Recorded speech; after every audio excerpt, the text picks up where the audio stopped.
हैं, हम सब इनको पकड़ कर रखेंगे, क्योंकि एक ही एक दादी तो रह गई है। बाकी सब दादियां देखते ही देखते उड़ती चली गई और बाबा ने वतन में बुलाकर उनको अपना स्पेशल सहयोगी बना लिया। अब हम सब की रिक्वेस्ट है बाबा से कि प्यारे बाबा, एक दादी तो सैंपल रूप हमारे बीच में रहने देना, ताकि हम सभी को बता सके कि हमारे इस यज्ञ की कोई दादी भी होती है। नहीं तो सभी दादियां प्यारे बाबा ने अपने पास बुलाकर विशेष अपनी सेवाओं में उन्हें रत कर लिया है।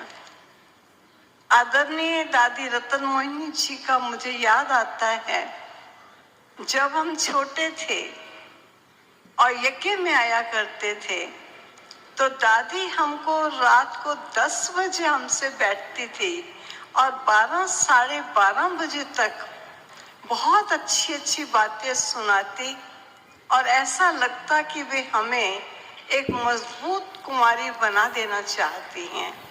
इस प्रकार हम 2-3 कुमारियां होती और दादी पूरा समय हमें देती और बड़े प्यार से हमको समझाती। मैं एक बार की बात सुनाना चाहूंगी कि दादी ने हमें 12 बजे छोड़ दिया और यही कहा कि योग की अवस्था को परिपक्व करना। हमने सोचा आज ही योग की अवस्था परिपक्व कर लें, तो बाबा के कमरे के सामने जहाँ भी मेडिटेशन हॉल है, निर्वायर भाई जी का कमरा है, वहाँ बहुत बड़ा पहाड़ होता था। तो हम तीनों चारों कन्याएं दादी जी के कहने के अनुकूल जाकर पहाड़ों पर बैठ गई और बैठ करके थोड़ी आपस में बातचीत करनी शुरू की। योग नहीं लगा रही थी, गए तो योग लगाने थे। बाबा अपने कमरे के बाहर सोए हुए थे। बाबा को पहाड़ों की आवाजें रात के टाइम गूंजती हैं, तो बाबा को हमारी विस्परिंग की वॉइस आई और बाबा ने विश्व किशोर दादा को उठाया और हाथ में टार्च लिया और ऊपर पहाड़ी पर आ गए और आके कहा कि बच्ची यहाँ क्या कर रही हो।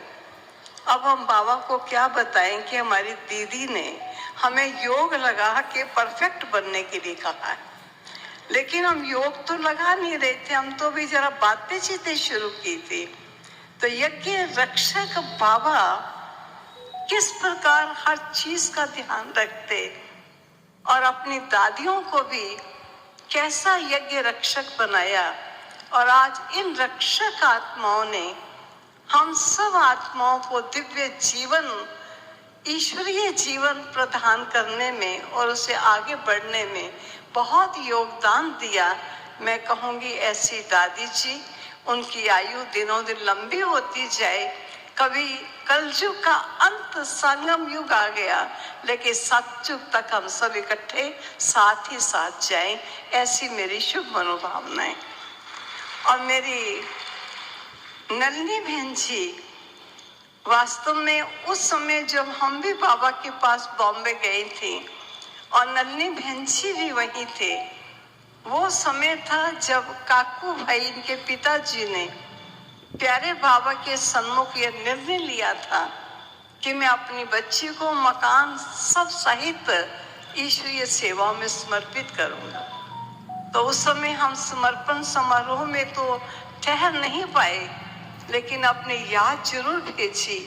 और ये पुरानी हमारी सखी कहो, हमारे आदरणीय आदर्श मूर्त कहो, श्रेष्ठ आत्मा कहो, योगन आत्मा कहो, ऐसी बहन के जन्मदिन की भी मैं बहुत बहुत मुबारक देती हूँ। और बाबा के साथ हमको लगभग 1 मास रहने का बॉम्बे में अवसर मिला।